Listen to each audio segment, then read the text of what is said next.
Hey guys, it's Krishanti with Krishanti.com, and I'm here every week with new videos about psychic development and spiritual and personal growth. So if you're into this topic, come on over and subscribe because I'd love to see you here. And this week I'm talking about something that's not one of my favorite subjects in the whole intuitive realm, as I like to call it, which is mediumship and spirits and ghosts and all of that stuff. That's important to discuss because when you're dealing with energies, whether you like it or not, these things are going to come around and you are going to be aware of them. Now, I tend to avoid anything having to do with mediumship and spirits. By spirits, I mean ghosts of people who have died, not spirit guides or angels. I don't like them because their presence can be really intrusive and really pushy. And I just don't appreciate that. You know, an angel or a guide will be very sensitive to your auric field, will work with you only when you ask. Spirits will come around any old time. They'll be pushy, they'll irritate you to get your attention, and getting rid of them can be really difficult. So I wanted to talk about this in this video because if you're having issues with spirits around and they're bothering you, I found a few things that actually can help release them and get them out of your field, out of your environment. Now, this also speaks to if you want to do mediumship work and you're interested in helping these spirits to transition to a higher place. And this is kind of out there. It's an area of expertise in the psychic realm that I try to avoid, but unfortunately when the veil is thin, sometimes these come around, and if you're like me, you want to get rid of them, like get them off to a higher realm and get them away from you as much as possible. So if you're in a situation where you know there's a spirit presence and it's annoying you, it could be, you know, here's the thing. You don't really need to identify who it is, but it could be someone that you know that passed away. When people die, sometimes they're not ready. And they're like, it's like all of a sudden they're gone. It's like, oh, no, wait, I needed to say something to him or her, or find that lost thing, or tell them where I put that. And wait, I wasn't ready. So they stay here. They're like, I need to get this message across. And they'll try to talk to sensitive people like us who can feel their energy. Sometimes they don't cross over just because they feel guilty, like they don't feel like they're worthy of going to the light, you know.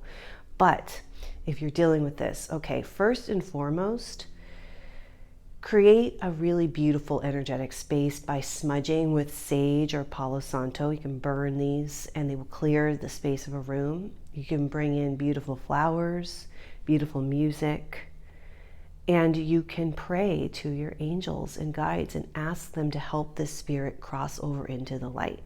You can ask the spirit, if you're here, please go with the angels, go to the light. And that might work. And this is a very basic level, you know, kind of like the first thing you would do is politely ask, like, go to the light. But sometimes that's not enough. So if you find that doesn't work, another thing you can do, especially if you're well-versed in deep meditation, is do a really nice meditation to ground yourself and get your vibration in a really good place. Fill your aura with light. Bring as much light as you can into your environment. And then imagine that you're going on the field trip to, let's say, the proverbial gates of heaven with all of the gatekeepers according to whatever religious system you follow, or if you just want to work with angels, bring in your favorite angels and imagine that spirit's with you and that you're escorting them with the help of these angels and their loved ones who are there too on the other side through the gates of heaven. Now, this is something I actually had to do because I was feeling like, for want of a better word, it was like harassed by a lot of spirits when the veil was thin recently. And a couple of them I took on field trips like that. And a couple of them did go. You will likely, as I did, sense the presence of a loved one that comforts them and says, come on, you know, all is forgiven, or just, you know, you're okay. It's time to say goodbye now. Come into the light, and they will leave. That is an effective technique.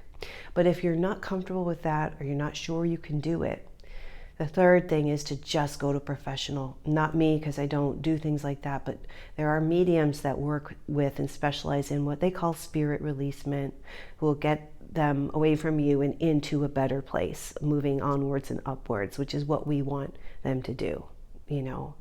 And those are the three basic ways to deal with them. And it's a very important thing to talk about. It's really a little more of the out there weird stuff when it comes to the psychic work, but we're exposing ourselves to energies, and as you become more sensitive, you will be aware of things like this. And if you have them hanging around like I did and you really just want them gone, try those things. It will help. Now, before I go, I have created a course called Psychic Protection for empaths and sensitive people that will help keep your consciousness and your aura, your vibration really strong. So hopefully you don't have to deal with something like this. And the other thing that's really important that I like to add to every video is that if you have experiences with spirits hanging around or experiences with helping them to cross over into the light, please put them in the comments below, because other people watching this, and myself included, I always read the comments. I want to see what you guys are experiencing and what's going on. It'll help all of us, you know, help other people to know they're not the only ones dealing with this phenomenon.